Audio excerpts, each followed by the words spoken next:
God bless you जय मसीह की। इस वक्त आप देख रहे हैं मेरी गवाही, और इस गवाही में आपको बहुत कुछ सीखने को मिलने वाला है। और आज मैं बात करूंगी रोजीना से, जिन्होंने अपने घर का दरवाज़ा खोला, हम यहाँ आ सके, और आपको मिलाएंगे अपनी आज के मेहमान से। दुआ करती हूँ आप इस गवाही को सुने और बहुत सारी बरकत पाएं।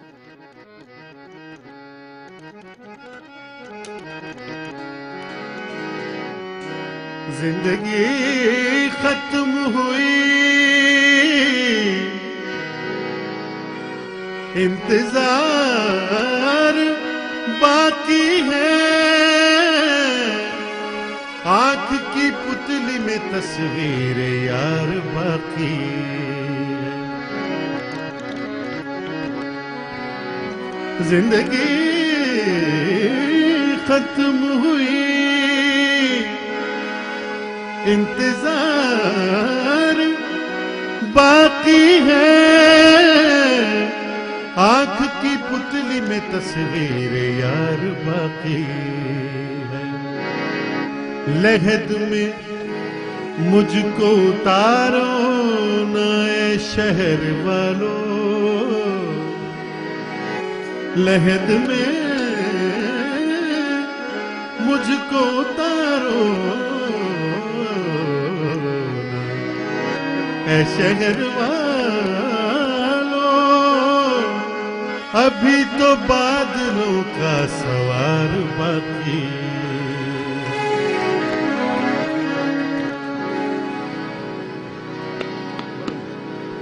धन धन धन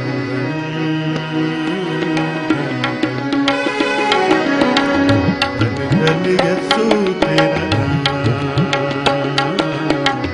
धन धन यीशु तेरा नाम, धन धन यीशु तेरा नाम, धन धन यीशु तेरा नाम,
पग कृपा साथ हमारे, पग पग कृपा साथ हमारे, गिरते हुओं को मिल गए सहारे, गिरते हुओं को मिल गए सहारे, पग पग कृपा साथ हमारे। तू दाता तू पालनहारा, तू दाता तू पालनहारा, विनती करूं सुबह शाम, धन धन यीशु तेरा नाम, धन यीशु तेरा नाम।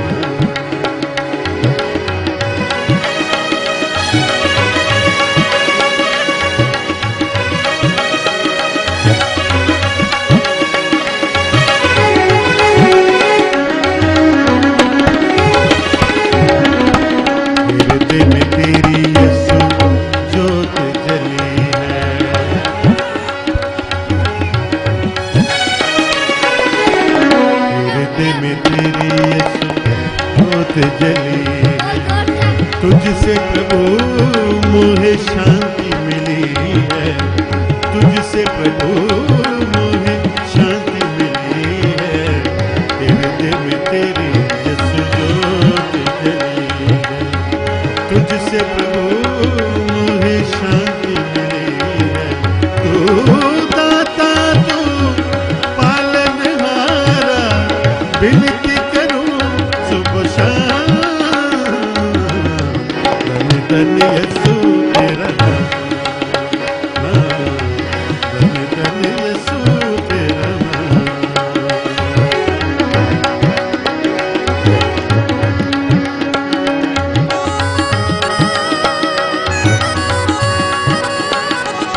मसीहा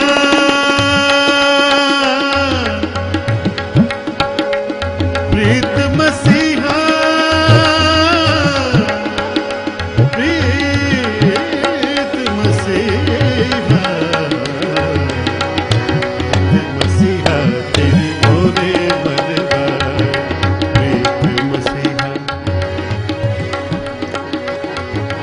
प्रीत मसीहा तेरी मोरे मन भाई प्रीत मसीहा तेरी मोरे मन भाई जीवन नैया तूने पार लगाई जीवन नैया तूने पार लगाई पार लगाई पार लगाई प्रीत मसीहा तेरी मोरे मन भाई प्रीत मसीहा तेरी था तरे था तरे था तरे तेरी था तरे था तरे था तरे मां था तरे था तरे तरे मां पर था तरे था तरे तरे मां पर था तरे था तरे तरे मां पर था मां मरे पापा मरे नी पापा सा मां रे पापा मां रे नी पापा सा मां मरे पापा मां नी पापा सा मां मरे पापा मां सा तनी पमरे तनी पमरे तनी पमरे प्रीत मसीहा तेरी मोरे मन भाई प्रीत मसीहा मसीहा प्रीत मसीहा मेरी काका मेरी सबरी करे मेरी कमरे मेरी काटे मामा तनी पमरे प्रीत मसीहा प्रीत मसीहा तेरी मोरे मन भाई प्रीत मसीहा सादा पमरे रे बाबा भवनी बाबा सानी पमरे सा री पमरे सा री पमरे सा praise the Lord, God bless you. Thank you very much, आज आपने हमें अलाउ किया अपने घर में आने के लिए। सबसे पहले मैं चाहूंगी कि आप अपना नाम बताएं, फिर जो है आगे हम बात करेंगे। मेरा नाम रोजीना वैंड्रवॉल है। जी रोजीना, आपकी मुलाकात ग्लोरी टीवी के व्यूअर्स के साथ कम से कम मेरा ख्याल है कि 7 साल पहले हुई होगी, है ना, कि जब आपने अपनी टेस्टमनी दी थी। लेकिन मैं चाहती हूँ कि आज फिर से हमें जो है अपनी गवाही के बारे में बताएं, और सबसे पहले जो आपकी बैकग्राउंड है, यानी कि बचपन से मतलब कहाँ की आप रहने वाली हैं, कौन कौन से मुल्क में, मैं जानती हूँ लेकिन मैं चाहती हूँ आप हमारे व्यूअर्स को बताएं आपका जन्म कहाँ हुआ था। मेरा जन्म पाकिस्तान में हुआ था। मैं पठान फैमिली से बिलोंग करती हूँ। अच्छा जी, पाकिस्तान कौन सी जगह? पेशावर के पास हमारा घर था। जी रोजीना, आपने फरमाया कि आप पठान फैमिली से बिलोंग करती हैं, यानी कि पाकिस्तान का कौन सा हिस्सा होगा वो जहाँ आप रहते थे? हम लोग नॉर्थ वेस्ट फ्रंटियर प्रोविंस में रहते थे। अच्छा और बन्नू और पेशावर के पास एक जगह है, वहाँ पे हमारा घर था। अच्छा तो मेरे माँ बाप दोनों पठान अच्छा फैमिली से ताल्लुक़ रखते हैं। सो हाँ जी, वहाँ से अच्छा, ठीक मेरा है ताल्लुक़ है। ठीक है। तो ऑब्वियसली आप मतलब पैदा वहाँ पे हुई, और हाँ कितनी जी। एज थी जब आपने मतलब पाकिस्तान को छोड़ा और इंग्लैंड में आए? जब मैं पाकिस्तान से आई थी तो मैं 17 साल की थी। 17 साल की। लेकिन मैं जानना चाहती हूँ कि 17 साल के पीछे वाली जिंदगी जो भी आपको याद है, सबसे पहले तो ऑफ कोर्स आप क्रिश्चियन है, लेकिन जब आप पाकिस्तान में थे तब आप क्रिश्चियन नहीं थे। मुझे बताएं कि ये सफर आपका कैसे शुरू हुआ। मेरा सफ़र मेरे अब्बू के क्रिश्चियन होने के बाद से शुरू हुआ। मेरे जब अब्बू मेरे क्रिश्चियन हो गए। कैसे हुए वो क्रिश्चियन वो मतलब? उनके अब्बू मेरे टीचर थे। अच्छा तो उनके स्टूडेंट ने उनको बाइबल दी थी। तो मेरे अब्बू ने पढ़ना शुरू कर दी, और उनका दिल चेंज हो गया। तो वो चर्च भी जाना शुरू हो गए। अच्छा तो ज़ाहिर है मेरे अब्बू शुरू से ना ज़्यादा मस्जिद वगैरह नहीं थे जाते। तो अच्छा उनकी फैमिली काफ़ी इस्लामी बहुत रिलीजियस थे, पर मेरे अब्बू कभी भी नहीं थे। और उनके जो बहन भाई थे उनको अच्छा नहीं लगता था कि उनको एक जब पता लगा कि वो चर्च जाना शुरू हो गए हैं, अच्छा तो उन्होंने अब्बू को मना करना शुरू कर दिया कि तुम मस्जिद तो जाते नहीं हो, चर्च क्यों जाते हो। अच्छा तो मेरे अब्बू को रोकना पड़ा चर्च जाना। अच्छा। जो है वो नहीं जा सकते थे क्योंकि फैमिली को अच्छा नहीं था लगता। प्रॉब्लम फिर वो करते थे बहुत उनके लिए? अच्छा, होते गुस्सा थे करते उनसे, थे। हाँ। अच्छा, तो फिर अब्बू ने जो था मतलब मस्जिद तो जाते नहीं थे इतना ज्यादा, लेकिन चर्च जाना भी बंद कर दिया। जी। अच्छा, फिर उसके बाद? तो उन्होंने प्लान बनाया कि वहाँ उस इलाके को छोड़ने का उन्होंने प्लान बनाया। अच्छा। तो हमें वो उन्होंने अर्ली रिटायरमेंट लेके कुछ थोड़ी सी ज़मीन को बेचा और हम लोग इस्लामाबाद आ गए। तो इस्लामाबाद में हम लोग कुछ अरसा रहे तो मेरे चचा जो है उन्होंने हमें ढूंढ लिया। ओह। तो वहाँ से वो हमारे घर आए और उन्होंने कहा कि मेरे अब्बू को कहा कि चलो वापस चलो हमारे साथ अभी। काफ़ी वो नाराज़ थे, उनके पास जो असला वगैरह था। अच्छा। और तो अब्बू ने कहा कि अभी बच्चों के एग्ज़ाम्स हो रहे हैं, मेरा बिजनेस है वहाँ पे, तो मैं ऐसे कैसे छोड़ के अभी आ सकती जी हूँ। जी। तो वो कहते थे कि नहीं अभी चलो। तो अब्बू ने कहा इनके एग्ज़ाम ख़त्म हो जाए मैं आ जाऊँगा। तो वो मेरे बहन भाई थे मेरे से बड़े, तो वो उनको साथ लेके चले गए और कहा कि तुम फिर आ जाना वापस। तो अब्बू जो है वो वापस जाने की बजाय हमें लाहौर लेकर आ गए। अच्छा। ओके। तो लाहौर में हम लोग एक अंकल थे, वो पास्टर थे, उनके घर में हम रहना शुरू हो गए। उनका नाम एजाज अहमद जैदी था। ठीक। वो भी मुसलमान से क्रिश्चियन हुए थे। ठीक ठीक। और हम लोग उनके सर्वेंट क्वार्टर्स में रहना शुरू हो गए थे। जी। सो उसके बाद उस वक्त जो ये सारी जो कश्मकश चल रही थी, जो टेंशन थी, मैं समझती हूँ कि you were caught up in this, मतलब एक अजीब माहौल बन गया होगा घर का, है ना? पेरेंट्स के साथ इस तरह एक जगह से दूसरी जगह शिफ्ट करना, फिर फैमिली का भी डर, ये सारा आपके आपके ऊपर तो बहुत असर हुआ होगा, नहीं उस वक्त? यस, मेरी अम्मी बहुत अपसेट थी। अच्छा। कि मैं उनके दोनों बच्चे जो हैं वो हमारे साथ नहीं थे। तो वो बहुत रोती होती थी। और मुझे तब मैं छोटी थी, पर मुझे पता तब लगा कि मेरे अब्बू जो है उन्होंने अपना मज़हब तब्दील कर लिया है, जिसकी वजह से ये सारी जो जी। मतलब टेंशन चल रही है। हाँ जी। अच्छा। तो उस टाइम पे मुझे समझ नहीं थी आती कि क्यों उन्होंने ऐसे किया है। क्योंकि मेरा जो तब मैं बहुत ज़्यादा इस्लाम में चली गई थी उस टाइम पे। मैंने नमाज भी 5 वक्त की शुरू कर दी और कुरान भी पढ़ना शुरू कर दिया था। और काफ़ी बुक्स भी जो इस्लामी बुक्स थी वो भी मैंने पढ़ना शुरू कर दी। आप समझते थे कि आपके अब्बू ने मतलब गलत डिसीजन ले लिया जिसकी वजह से आप सारे पूरे सफर कर रहे हैं और मम्मी भी आपके, अम्मा भी आपके टेंशन में, तो आपने जो था और ज्यादा अपने मजहब को पढ़ना और मतलब उसको उसमें जाना शुरू कर दिया? अच्छा। या बिल्कुल। मुझे लगता था कि इनका किसी ने ब्रेन वॉश कर दिया है। ठीक ठीक। तो जो पास्टर जिनके घर में वो रहते थे, तो मुझे तो ये लगता था कि उन्होंने इनको कोई पट्टी पढ़ाई है। अच्छा। कुछ इस तरह से। और तो बुक्स वगैरह जो मैं पढ़ती थी, कोई भी बुक उठा लो, उसमें लिखा था कि इस्लाम से अगर आप अपना मज़हब चेंज करते हो किसी और में तो आपको मार देना चाहिए। तो मुझे याद है कि मैं सोचती थी रात को कि मेरे अब्बू ने भी तो गुनाह किया है, अपना मज़हब तब्दील करके, तो उनके साथ क्या करना चाहिए। अच्छा। पर खुदा का शुक्र है कि खुदा ने मेरा दिल तब्दील कर दिया, तो मैंने ऐसा कोई कदम नहीं उठाया। जी जी जी। तो मैं जब मैं कुरान की बुक्स वगैरह पढ़ रही थी, इस्लाम की बुक्स पढ़ रही थी, तो मुझे ऐसे लगता था कि इस्लाम से ज़्यादा सच्चा कोई रिलीजन नहीं है। ठीक। और मुझे लगता था कि अगर मुझे कोई मार भी डालेगा तो मैं कभी अपना रिलीजन चेंज नहीं कर सकती। ठीक। बट आहिस्ता आहिस्ता वहाँ से हमें काफ़ी दफ़ा मूव होना पड़ा, क्योंकि मैंने किसी को बता दिया ये बात। तो मेरे अब्बू की लाइफ भी रिस्क में पड़ गई थी।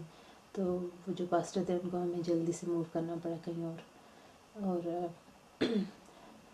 तो फिर मुझे ना मेरे अब्बू ने एक जॉब मुझे ढूंढ के दी। वो एक सेमिनरी में थी। अच्छा सेमिनरी का नाम था ओपन थियोलॉजिकल सेमिनरी, लाहौर में थी। अच्छा। और तो मैं उनके कोर्सेज वगैरह टाइप करती होती थी।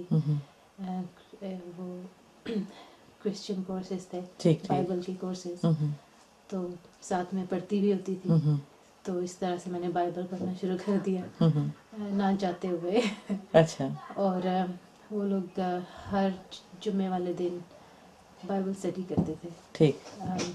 काम शुरू करने से पहले। अच्छा। तो मैंने इस तरह तब भी बहुत सीखा।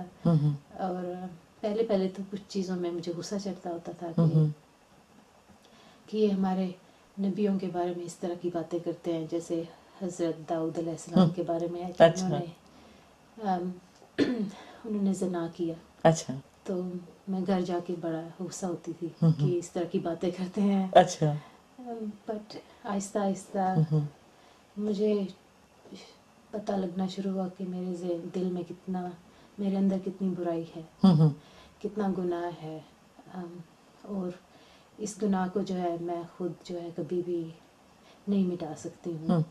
मतलब जो था क्रिश्चियंस के दरमियान काम करने से, और ख़ास तौर पे जो आप ट्रांसलेशन का काम करी थी, उस खुदा के कलाम में इतनी कुदरत कुव्वत थी कि आपके अंदर होनी, यानी कि ज़िंदगी अंदर से चेंज होने शुरू हो गई, कन्विक्शन होना शुरू हो गया आपको। अच्छा। मुझे और एक बुक थी जो मैं उस ज़माने में पढ़ रही थी, उसका नाम था कि वो भी एक मुसलमान औरत थी, बल्किस उनका नाम जी था। जी हाँ जी। उन्होंने आई डेयर लिखी टू थी। कॉल हिम फादर, मैंने उसे Yes. बाप कहने की जरूरत जी। की। जी बिल्कुल। तो मैं वो उस ज़माने में पढ़ रही थी। अच्छा।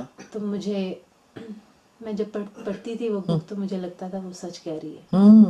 तो मैं फिर बुक को उठा के फेंक देती थी कि मैंने नहीं पढ़नी, मेरा जी। दिल क्यों चेंज हो रहा है। हाँ हाँ हाँ। फिर कुछ दिनों के बाद फिर मैं उसको उठाती थी, फिर उसको पढ़ती थी। फिर मुझे वैसे एहसास होता था, फिर मैं उसको फेंक देती थी। बट खुदा ने जो है आहिस्ता आहिस्ता मेरा दिल चेंज कर दिया। तो मैंने डिसाइड किया कि मैं उनकी बादशाहत में आना चाहती हूँ। अच्छा, तो कैसे आपने मतलब अब्बू के सामने कन्फेशन किया या उनको जी, बताया? तो अब्बू को क्या था, बताया। किस तरह का, मुझे बताएं उस दिन, मतलब कैसा माहौल था? आपने एक अपॉर्चुनिटी देखी कि अब मैं बताऊं कि अब्बू को कि मुझे मेरा भी ईमान जो है जीसस में बढ़ने लगा, कैसा था माहौल उस वक्त, बताएं। मैं काम से आई थी अच्छा। घर, तो अब्बू घर पे थे। मेरे अब्बू काफ़ी पढ़ते होते थे बाइबल, और बच्चों को भी बताते होते थे, मेरी अम्मी को भी। तो एक दफ़ा उन्होंने दुआ की, तो उसके बाद मैंने उनको बताया कि मैंने ये डिसाइड किया है। तो अब्बू ने फिर उनके जानने वाले थे पास्टर। उस ज़माने में हम लोग चर्च नहीं थे जा सकते, क्योंकि काफ़ी मुश्किल टाइम आ गया था। अच्छा। लोगों को आहिस्ता आहिस्ता से पता चलना शुरू हो गया कि हम लोग चर्च जाते हैं। तो लोग क्वेश्चन करना शुरू हो गए। मेरे छोटे बहन भाई जो थे उनसे पूछते थे अच्छा कि तुम लोग चर्च क्यों जाते हो, तुम तो हमारे दरवाजे से ना नोट्स आना शुरू हो जाते थे कि जी तुम लोग, हमें पता है तुम लोग किधर गए थे आज। तो हम लोग ज़्यादा चर्च नहीं थे जाते उस टाइम पे, बंद कर दिया हुआ था। तो अब्बू मुझे एक पास्टर के पास लेके गए, मुझे उनका नाम भी नहीं याद। तो उन्होंने मुझे बपतिस्मा दिया शाम के वक्त में। सो ये अच्छा। मेरे लिए ज़िंदगी का सबसे अच्छा दिन था। अम्मी का क्या रिएक्शन था जब उन्हें पता चला कि आप भी अब्बू के नक्शे कदम पे चलना शुरू हो गए? मेरी अम्मी यकीन करती थी बाइबल। अच्छा। तो वो बाइबल भी पढ़ती थी और साथ में नमाज भी पढ़ती होती थी। अच्छा अच्छा। तो उनको उस वक्त कोई आई डोंट थिंक एक्साइटमेंट हुई। Think she was fine. अच्छा ओके। अच्छा, फिर उसके बाद? उसके बाद मैं यहाँ पर आ गई। अच्छा। और यहाँ पे आना भी, यूके में आना भी खुदा की तरफ से ही था। क्योंकि जिस तरह से मैं नीला मसीगर जो चर्च है उसके पार्ट बनी, यह खुदा ने सारा एक हर स्टेप जो है वो मेरा गाइड किया। तो कितने साल हो गए आपको, मतलब यहाँ बरतानिया में आए हुए? मुझे 15 साल हो गए हैं। 15 साल से ना आपने अम्मी को देखा है ना अब्बू को देखा है? मैं गई हूँ एक बार गए आप? अच्छा। हाँ। अच्छा क्या, that's it। कैसे हैं उनके हालातों में ना? ऑफ कोर्स के मुश्किल होता है कि जो मसीहत को कबूल कर लेते हैं उनके लिए बहुत मुश्किल होता है। ऐसी और भी बहुत सारी फैमिलीज हैं जो हिडन में रहती हैं पाकिस्तान में, उन्होंने जी। मतलब मसीह को अपनाया हुआ है, लेकिन वो उसका क्या कहते हैं कि वो बताती नहीं है, बता सकते नहीं नहीं है ना, जी। परसिक्यूशन की वजह से। यस बिल्कुल। मेरी जो अब्बू की फैमिली है उन्होंने हमें कभी बंद नहीं किया ढूंढना। अच्छा। जाहिर है मेरा भाई भी, अभी जो भाई है वो भी उनके पास ही है, और वो बिल्कुल उनकी तरह ही हो गया है। कितने बच्चे ले गए थे जब वो आए? दो। दो भाई बहन? जी, एक बहन और एक भाई। अभी तक उनके पास है आपके? मेरा भाई उनके पास ही है। मेरी जो छोटी बहन है उसने मेरी जो बड़ी बहन थी उससे कांटेक्ट किया कि मैं उसकी सहेली हूँ, एक दफ़ा फ़ोन पे बात हो गई, तो फिर उससे बातचीत शुरू कर दी थी, तो एक दिन वो भाग के आ गई थी। अच्छा। तो वो ये हमारे साथ ही है अच्छा, अभी काफ़ी। तो उसको लेने के लिए नहीं आए दोबारा आपके अंकल? उनको पता ही नहीं है पता किधर नहीं। है। सो या तो अच्छा, अभी जो आपकी फैमिली वो मतलब हाइडिंग में है, जी। मतलब आपके रिश्तेदारों को नहीं नहीं पता कि नहीं कहाँ रहते हैं? नहीं, क्योंकि हाँ। वो लोग यही समझते हैं कि मेरे अब्बू जो हैं वो सबको गुमराह कर रहे हैं अपनी तरफ। हाँ सही बात है, हाँ, वो तो अपनी तरफ से अगर वो सोचते हैं। ढूंढेंगे तो यही चाहते हैं कि लड़कियां जो है उनकी शादी फैमिली में हो जाए, तो हम्म। उन्होंने तो शुरू से ही सबके रिश्ते तय किए हुए थे बचपन से ही। अच्छा। या तो मेरे अब्बू ये नहीं चाहते हैं। अच्छा, अब आपके कोई बहन भाई की हुई है शादी क्रिश्चियन फैमिली में? नहीं अभी तक नहीं। नहीं। अच्छा, सिर्फ आपकी हुई है? यस। अच्छा। हाँ, तो अब्बू से अक्सर बात होती है अपने टेलीफोन के जी, जरिए? रोजाना रोजाना होती है? बाइबल की बातें खूब करते हैं? जी। क्या कहते हैं ईमान के बारे में? उनका ईमान आप बिलीव करें या ना करें बहुत मजबूत है। इवन दो इतनी मुश्किल में रहने के बावजूद उनका ईमान काफ़ी मजबूत है। और जब भी फ़ोन करते हैं दुआ देते हैं। और मेरी बहन अभी आज उसने बैप्टिज्म लिया है जी। तो कहते हैं कि खुदा उसको भी अपनी किंगडम में लेके आया है। आमीन। इससे ज़्यादा बड़ी बात कहते हैं मेरे लिए खुशी की कोई नहीं है। और कितने सालों के बाद आप मिले अपनी बहन से? 15 साल जी पूरे हैं? जी। कैसा लगा जब आपने अपनी बहन को देखा? कितने साल की थी जब आपने देखा था लास्ट उसे? 9 साल की थी। 9 साल की थी। तो जब मिले आप हीथ्रो पे, तो क्या, मुझे बताएं कैसे आपको फील हुआ उसे देखकर? मुझे तो आई डोंट नो, काफ़ी अरसा हो गया था, मैं तो उसको पहचान भी नहीं सकी। हाँ। सो या इट वाज गुड। और आज उसका बैप्टिज्म हुआ है? जी अच्छा, वो ईमान पाकिस्तान में ही लाई थी ऑफ कोर्स, हम हाँ डैडी जी के थ्रू जब? जी। अच्छा। वो अब्बू सबको सारे बच्चों के साथ बाइबल पढ़ते हैं। ऑब्वियसली मुश्किल है क्योंकि मेरी अम्मी जो है वो काफ़ी पैरानॉइड सी हो गई हैं। कभी बाइबल आप खोलते हो तो आजकल वो डर सी जाती है, तो अब्बू को कहती हैं जस्ट छुपा दो, कोई देख लेगा। अच्छा। तो ज़्यादा आसान नहीं है, पर ये अब्बू ने जारी रखा। सो या वो अपनी गवाही देते हैं चर्च में, सबको पता है ऑब्वियसली Yeah. जब वो क्रिश्चियंस में मूव जी करते हैं। अच्छा, रुजना, यहाँ आकर जो था इतना आसान नहीं था, मतलब पेरेंट्स से जो है खास तौर पे, जैसे हमारा कल्चर भी है लड़की को घर से बाहर जाना तो वो भी पेरेंट्स की इजाज़त के बगैर नहीं है, या तो अम्मी साथ जाए लड़कियों का, या लेकिन आपका यहाँ आना, शुक्र है खुदा का कि आप न्यू लाइफ मसीह घर में आए, बहुत अच्छे खुदा के खादिम ने, लेकिन किस तरह से आप जो थे स्पिरिचुअली कैसे मतलब अपने आप को स्ट्रॉन्ग कर पाए? क्योंकि जैसी आपकी एज थी, you were 17 when you came here, उस वक्त माँ की बहुत ऐसे सहेली बहुत ज़रूरत होती है, तो ये गैप क्या, किस तरह से आपने मतलब इसको फिल होते हुए देखा? जैसे मैंने कहा खुदा ने यहाँ पे हर स्टेप मेरा गाइड किया। जब मैं यहाँ पर आई थी तो मेरी एक जानने वाली थी, पाकिस्तान से ही फ्रेंड थी, तो वो उसको पता था कि मैं आ रही हूँ, तो वो मुझे हीथ्रो पे लेने आई थी। अच्छा। जिस मिलने आई थी। अच्छा। तो उसने मेरे से पूछा तुम कहाँ जा रही हो, तो मैंने कहा मुझे नहीं पता। तो वो मुझे अपने साथ ले गई। ठीक। तो 2 वीक के बाद वो तो चली गई, तो उसने मुझे कहा कि अभी तुम्हें अपने लिए खुद से ढूंढना पड़ेगा। पर उसी ने जो है ईमेल की किसी को चर्च में, तो वो जो पास्टर थे उन्होंने किसी और को ईमेल की, तो फिर उन्होंने बॉब हैप्पी जो है उनको ठीक। ईमेल की, तो बॉब ने एग्री किया कि मैं उनके पास 2 वीक के लिए रहने को आ सकती हूँ। जी। तो मैं उनके पास पहुँच गई।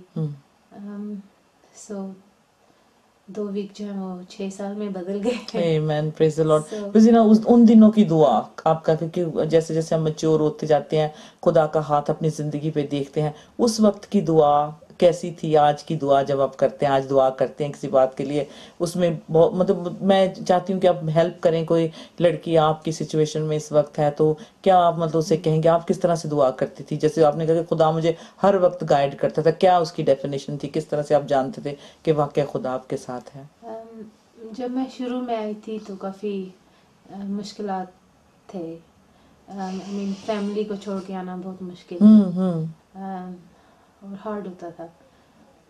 और मुझे पता था कि जिस हालात में मैं उनको छोड़ के आई थी मुझे उनकी बहुत फिक्र होती थी। सो शुरू में हमेशा चर्च जाने के बाद मैं वॉक पे निकल जाती होती थी। तो जो भी चर्च में सुना होता था उसी को ज़हन में याद करती थी। अच्छा। फिर मुझे याद है कि फिर मैं दुआ भी करती थी साथ साथ। तो तब बस यही दुआ होती थी कि खुदा जो है वो मेरी फैमिली के साथ रहे, उनको जो है महफूज रखे।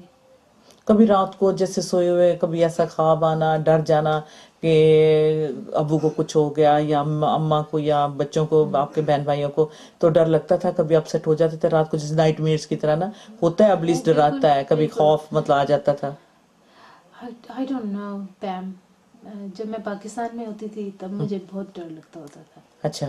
जब से मैं इस मुल्क में आई तो ऐसे लगता था जैसे खुदा का हाथ सर पे है। पाकिस्तान में आई डोंट नो, काफ़ी लोग जो हैं ईमान रखते हैं ऐसी चीज़ों पे जो कि गलत है, जैसे जादू टोना, धागे तवीज, इस किस्म की मुझे चीज। बहुत डर लगता होता था। मैं अच्छा। आपको सही बता रही हूँ।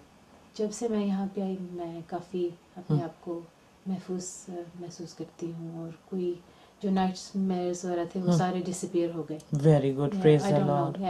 सो एंड अगर कभी मैं डरती होती थी तो जो रोजमेरी है उसने दुआ कर लेनी, कैरन ने दुआ कर लेनी मेरे लिए। ठीक। So it was fine. या ओके। आप सोचते हैं जैसे मतलब ऑफ कोर्स आपको डर होता था कहीं अंकल्स ना आके आ जाएं, आपको स्नैच कर लें या माँ बाप से जुदा कर दें, यही डर होगा आपके दिल में जैसे आपके दूसरे बहन भाइयों को ले गए थे। तो आप सोचते हैं कि ऐसी जो दूसरी फैमिलीज हैं इस वक्त है, सीरिया में है, इजिप्ट में है, इतनी सफ़र कर रही हैं, तो आप रिलेट कर सकते हैं उनकी सफरिंग के साथ कि वो पेरेंट्स अपने नौजवान बच्चियों को लेकर क्या महसूस कर रहे होंगे? बिल्कुल नहीं, आप बिल्कुल रिलेट कर सकती हूँ।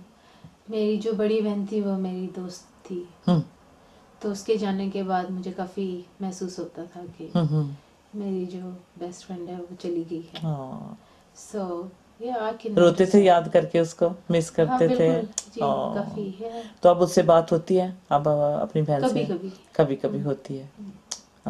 उस फ्रेंडशिप को कोई और इंसान रिप्लेस कर पाया जो आपकी वो मोहब्बत, वो प्यार अपनी बड़ी बहन के साथ था? हाँ। अच्छा। well yeah, you change. I know कि उसके दूसरे फ्रेंड्स हैं अभी, वो खुश है। ठीक। So I'm happy for her, but yeah, I have friends जो मुझे मेरे रिलीजन को समझते हैं। मेरी जो बड़ी बहन है वो अभी तक मुसलमान है, मगर मैं उससे प्यार करती हूँ, वो मेरी बहन ही है। But yeah, उनके लिए आप दुआ करते हैं, हम श्योर है ना? बिल्कुल। अच्छा, आप ये अपनी छोटी बहन को देख करके मतलब वो चेंज उसमें कि उसने जीसस को एक्सेप्ट किया और आज उसका बैप्टिज्म भी हुआ, हम चर्च से सीधा घर आ रहे हैं, तो इसी खुशी में भी जो हमने कहा कि रोज़ाना आप अपनी टेस्टमनी क्या अपनी बहन के बारे में कहना चाहेंगे? क्योंकि ऑफ कोर्स जैसे जिस हालात से वो निकल कर आई है उसके बारे में थोड़ा सा बताएंगे। उसकी जो लाइफ है वो काफ़ी मुश्किल रही है मेरी लाइफ से, क्योंकि मेरे फॉर जाने के एग्जाम्पल बाद किस तरह से? मतलब मेरे यहाँ पर आने के बाद इन लोगों को काफ़ी मूव होना पड़ा। अच्छा। एक जगह से दूसरी जगह। सो ऑब्वियसली इसकी तालीम में फ़र्क आया है। स्कूल में आपको दाखिला देते थे तो फिर फ्यू मंथ्स में जो है मूव होना, फिर कहीं और जाना, तो उसकी एजुकेशन काफ़ी डिस्टर्ब है। और ज़ाहिर है जब आप बचपन से इस तरह के हालात से गुजरे हो तो you get she is very quite और डर जाती है, थोड़ा सा भी खटका लगता है तो सो या I know God will change her, God will make her more stronger, Sure. But या सो काफ़ी Does your heart grieve over her because क्योंकि ये जो scars बचपन में लग जाते हैं, ये जो जख्म या ये डर, ये बहुत देर तक मुश्किल से ये दूर होता है। सोचा था कभी एक दिन देखेंगे कि अपनी बहन का बपतिस्मा अपने सामने अपनी चर्च में। खुदा से दुआ जो की है, खुदा ने उसको आज सुना है। Amen. Praise the Lord. अच्छा, उसके बाद आपकी शादी हुई, तो मुझे बताएं कि ये शादी कैसे, आप मतलब ब्रायन से ऑफ कोर्स चर्च में मिले, फिर कैसे आगे बात बढ़ी, और मुझे बताएं कि कौन से साल में हुई शादी आपकी? 2005 में। 2005 में। 10 साल हो जाएंगे। 10 साल हो गए आपको। ऑफ कोर्स जाहिर है आप बहुत खुश हैं, आपके बहुत प्यारे बच्चे हैं जिन्होंने खूब हमें मतलब हंसाया। अभी थोड़ी देर पहले यहाँ थे। तो मैरिड लाइफ में बताएं आप कैसे, जैसे आप मैच्योरिटी देखती हैं, दूसरी जो और औरतें आप जैसी, उनको आप इनकरेज कर पाती हैं, उनको एडवाइस कर पाती हैं अपनी चर्च में? बिल्कुल, जैसे मैंने कहा खुदा ने बहुत ब्लेसिंग दी है जिंदगी में, खुदा ने बहुत सारी चीज़ें सिखाई हैं जी। अच्छा, जो आपने एक्सपीरियंस किया है, जाहिर है और भी आप जो है मुस्लिम खानदानों से जो लड़कियां हैं चर्च में आती हैं, उन्होंने जीसस को एक्सेप्ट किया है, बैप्टिज्म भी हुए हैं, कभी आपस में बैठकर आप बातचीत करते हैं कुछ? बिल्कुल करते हैं। काफ़ी पाकिस्तान से जो लड़कियां हैं मेरी फ्रेंड्स हैं, चर्च भी आती हैं जी। घर पे भी, ठीक, ऑलमोस्ट एवरी डे इधर होते हैं हम लोग। ठीक है, क्योंकि आप अपने मुल्क से दूर हैं, आपकी जो बैकग्राउंड थी अब मतलब उसमें से निकल कर आए, अब आप क्रिश्चियन हैं, तो एक दूसरे को सहारा देते हुए अच्छा लगता है, एज ए फैमिली का जैसे कहने माहौल बन जाता है। जी बिल्कुल, बहनों जैसा। बिल्कुल बिल्कुल बिल्कुल। यहाँ पे जो है काफ़ी लोग अकेले हैं, जैसे मैं भी। जी जी। मैं आई थी, अगर मुझे बॉब और कैरन की फैमिली ना मिली होती तो मैं भी अकेली होती, और पता नहीं क्या होता मेरे और उनके साथ। जरिए खुदा ने बड़ा काम किया लोगों की जिंदगियों में। जी बिल्कुल। सो अभी कोशिश यही होती है कि अगर कोई अकेला है तो खुदा उनके यू नो आप फैमिली की तरह उनके साथ रहने में बहुत अच्छा लगता है। कभी आप सॉरी फील करती हैं, क्योंकि जो लड़कियां या लड़के फोर्स उनको प्रोसिक्यूशन मिलता है क्योंकि वो जीसस पे ईमान ले आते हैं, तो आप समझते हैं कि बड़े वो आइसोलेटेड हो जाते हैं, बड़े अपने आप को जैसे सबसे अलग कर लेते हैं, जिसमें आपने ऐसा कोई हादसा किसी के साथ होते हुए आपने देखा है, महसूस किया है कि उनको वो बड़ी लोनली से, बड़े तन्हा से लगते हैं, कई बार वो फिट नहीं हो पाते, बेशक उनका ईमान मसीह में हो जाता है? Have you come across anybody like that? कुछ लोगों को मैं मिली हूँ, ये है। और ऑब्वियसली आप घर पे एक लाइफ रह रहे हो, आप बाहर निकलते हो आपकी दूसरी तरह की लाइफ है, सो ऑब्वियसली इट्स हार्ड। और लोग हैं, बट खुदा जो है यू नो दुआ कर सकते हैं कि खुदा उनको भी बोल्डनेस दे। वो बोल्डनेस जो है वो आहिस्ता आहिस्ता आती है टाइम के साथ, जब आप मैच्योर होते हैं मजहब में, ईमान आपका ज्यादा मजबूत होता है। Rosina, do you feel religion is a personal choice? Faith जो है एक पर्सनल चॉइस है, और हर इंसान को हक होना चाहिए कि वो जिसमें ईमान रखना चाहे। बिल्कुल बिल्कुल। पर मैं इस्लाम में ये है कि जो आप बचपन से सीखते हैं वो आपके अंदर ऐसे भरा होता है कि बहुत मुश्किल से वो निकलता है, और वो ओनली जो खुदा है ना वो आपके अंदर से निकाल सकता है। मेरे अपने पर्सनल जो मेरे साथ जो हुआ वो यही था कि बहुत मुश्किल था, अगर खुदा ने मुझे ना चुना होता तो ऑब्वियसली फिर मैं नहीं समझ सकती कि आप उसमें से निकल सकते हो। कभी आपने जीसस को ख्वाब में देखा है? कोई ऐसा पर्सनल सुपरनैचुरल एनकाउंटर हुआ है जीसस के साथ? ऑफ कोर्स आपकी जिंदगी बदली, ये पता है, आप टेस्टमनी दे रहे हैं, लेकिन कभी ख्वाब में देखा है आपने? ख्वाब में मुझे याद नहीं है। अच्छा, सो मतलब इस तरह से नहीं देखा। एवरीथिंग आई नो खुदा का हाथ है, मैं महसूस करती हूँ। जी। और मेरे साथ काफ़ी दफ़ा हुआ है जब मैंने खुदा को महसूस किया है, कि होली स्पिरिट को महसूस किया है प्रेज गॉड। अपनी ज़िंदगी में। तो यस, एक बहुत खूबसूरत मतलब आपको जो एक आपकी खिदमत है आपने ली हुई चर्च में, वो है ये सिंगिंग। आप लीड मेन मतलब गॉस्पल सिंगिंग करते हैं, यानी कि और आपके साथ क्वायर होती है। कोई ऐसा गीत जिससे यूं लगता है जी मेरी ज़िंदगी के क्लोज है ये, जैसे मुझे अंदर से मैं मतलब वो गीत गा रही हूँ, मैं अपने आप को बयां कर रही हूँ खुदा के सामने। It's like pouring out your spirit before the Lord, जैसे कहना कि अंदर से। कौन सा ऐसा कोई गीत है, याद आता है? मैं जब मुसलमान थी तो मैं नाते पढ़ती होती थी। अच्छा। तो जब मैं यहाँ पे बॉब के घर जिस दिन मैं मूव हुई थी, तो उसका पहला सवाल था मेरे से यही था, तुम्हें गाना आता है? अच्छा। तो मैंने कहा था हाँ जी आता है। अच्छा। और चर्च में 1-2 सॉन्ग्स ही सुने थे मैंने, अच्छा। और उनमें से वो एक ज़बूर है जो मुझे बहुत पसंद है। जी। क्या है वो?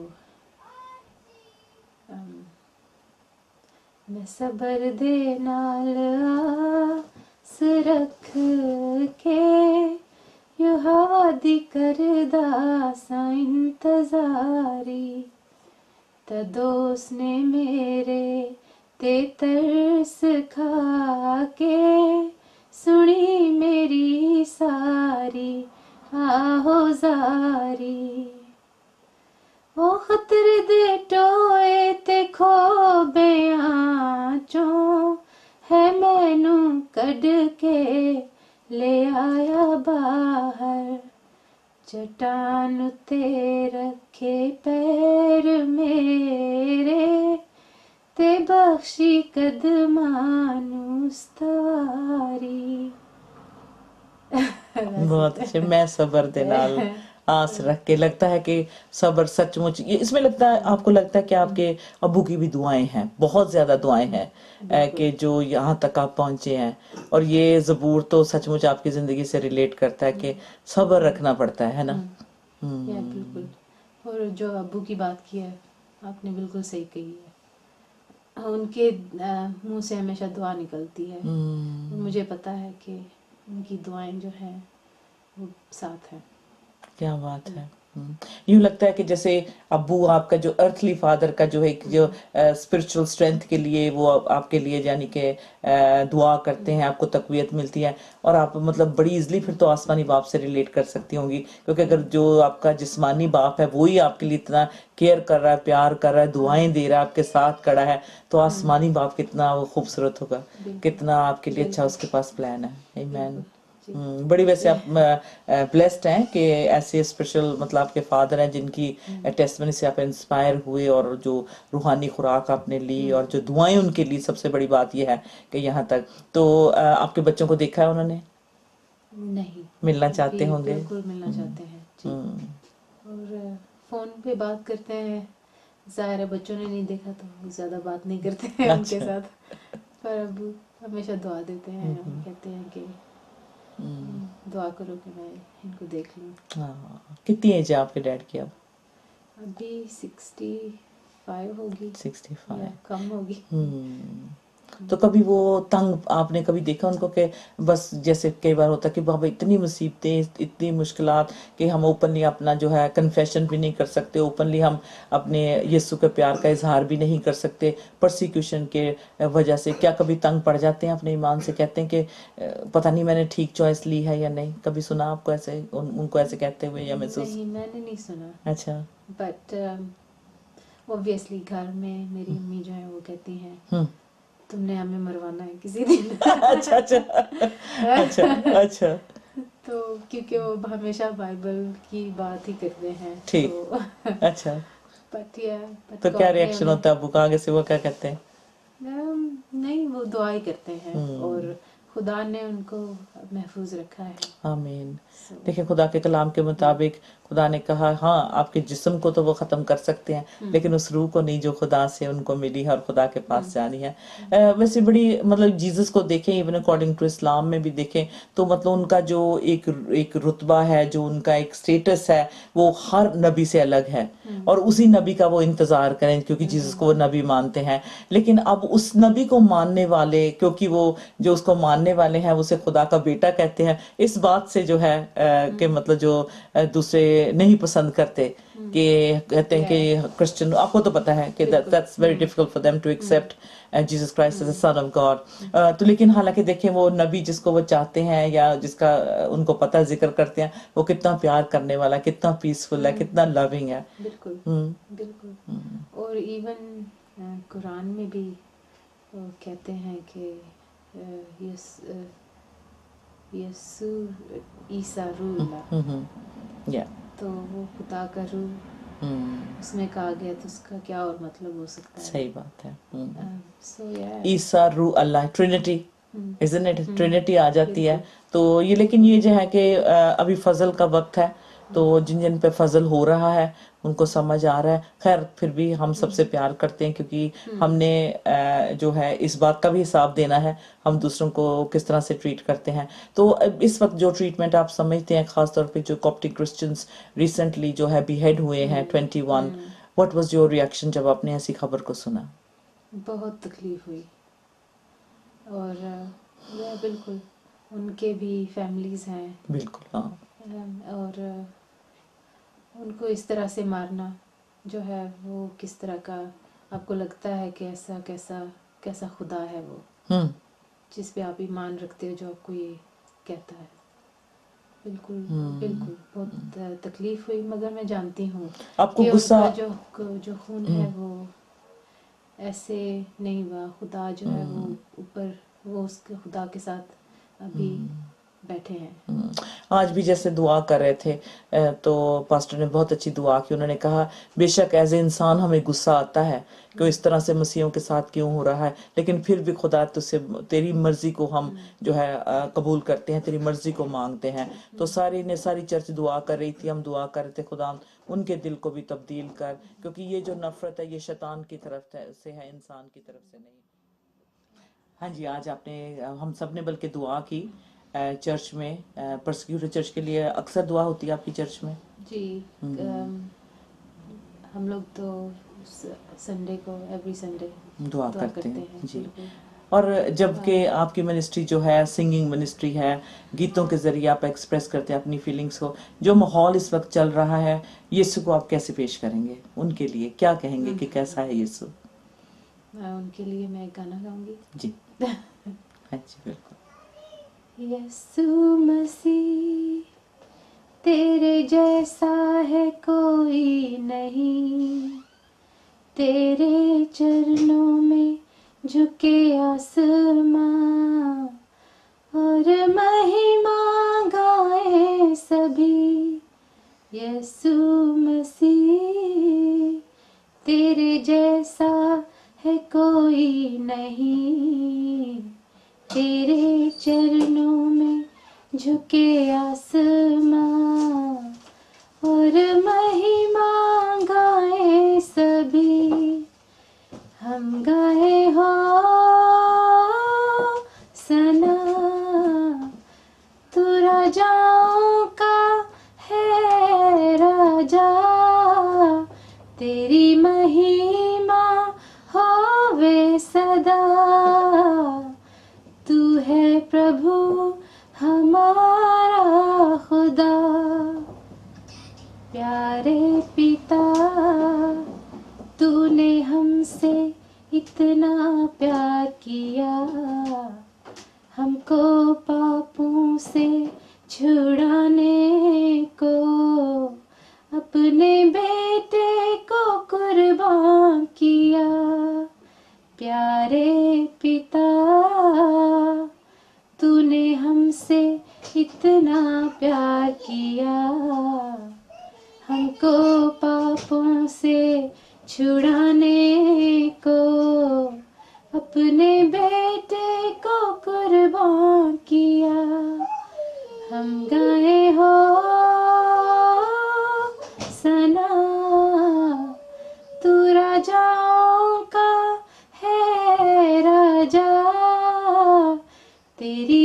महिमा होवे सदा,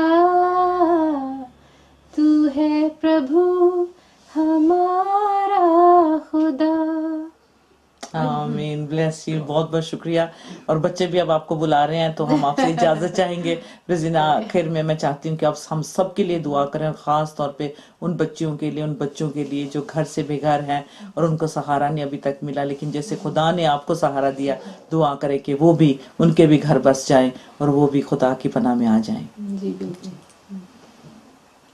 है हमारे मालिक, मैं तेरे चरणों में आती हूँ और तुझसे ही मांगती हूँ मेरे मालिक कि तू जो है, तेरे जैसा कोई भी नहीं है मेरे मालिक, और तेरे हाथों में हर चीज़ है मेरे मालिक। मेरे मालिक, मैं दुआ मांगती हूँ उन लोगों के लिए, उन बच्चों के लिए जो कि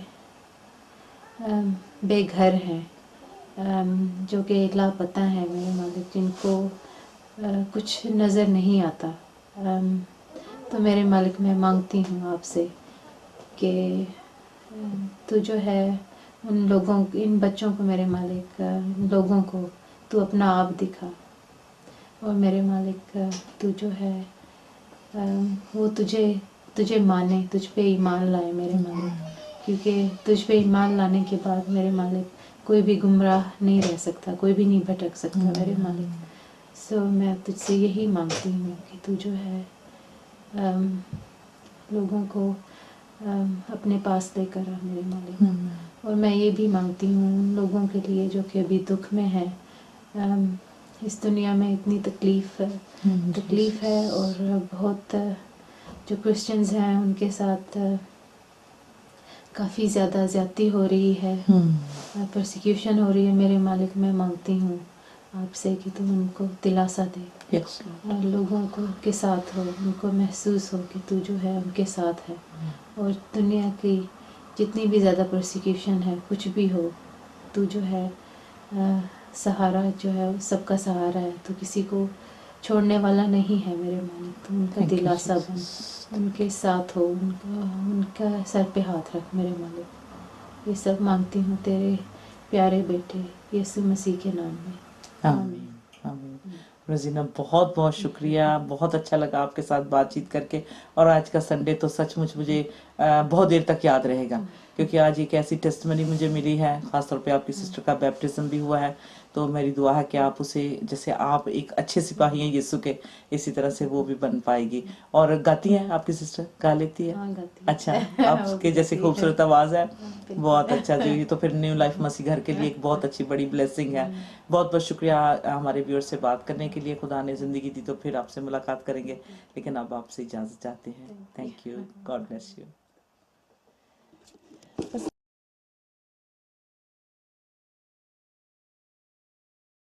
वाकई बहुत ज़बरदस्त टेस्टमनी आज हमने सुनी है, और देख सकते हैं कि ऐसी बहुत सारी और हमारी बहनें हैं जो शायद जिनके पास अभी तक कोई डायरेक्शन नहीं है ज़िंदगी में, कि वो कैसे आगे बढ़े ज़िंदगी में, किस तरह खुदा के साथ ज़िंदगी गुजारें। तो जब आप एक अच्छी चर्च में एक अच्छे चरवाहे के साथ चलेंगे तो खुदा जो है आपकी डेस्टिनेशन जो है आपको दिखाएगा, आपको चलने में जो मदद करेगा। खुदा का कलाम, खुदा के लोगों की दुआएं, और जैसे रोजीना की ज़िंदगी में आपने देखा कि उनके पास अच्छी फ्रेंड्स हैं, और ऐसी फ्रेंड्स है जो उनका पहले ईमान था उस ईमान से आई हैं, अब उन्हें जो है एक दूसरे को गाइड कर सकती है। एक फैमिली का माहौल है इनके पास। तो आप भी किसी एक अच्छी चर्च का हिस्सा बने जहां आपको जो है सही तालीम मिले और आप जो है वफादारी के साथ खुदा के साथ चल सकें। याद रखें कि खुदा उनके पास हमारे लिए बहुत सारी बरकतें हैं, और सबसे ज़्यादा जो ज़िंदगी का ताज उसने हमें देना है, जब हम उसके पास जाएंगे उसे लेने के लिए हम सबको तैयार होने की ज़रूरत है। एक बार फिर दिल की गहराइयों से हम सब रोजीना के बहुत शुक्रगुजार हैं जिन्होंने आज के गवाही में हिस्सा लिया और हम सबको बहुत बरकत दी। God bless you. अगली गवाही तक आपसे फिर मुलाकात। तेरा नाम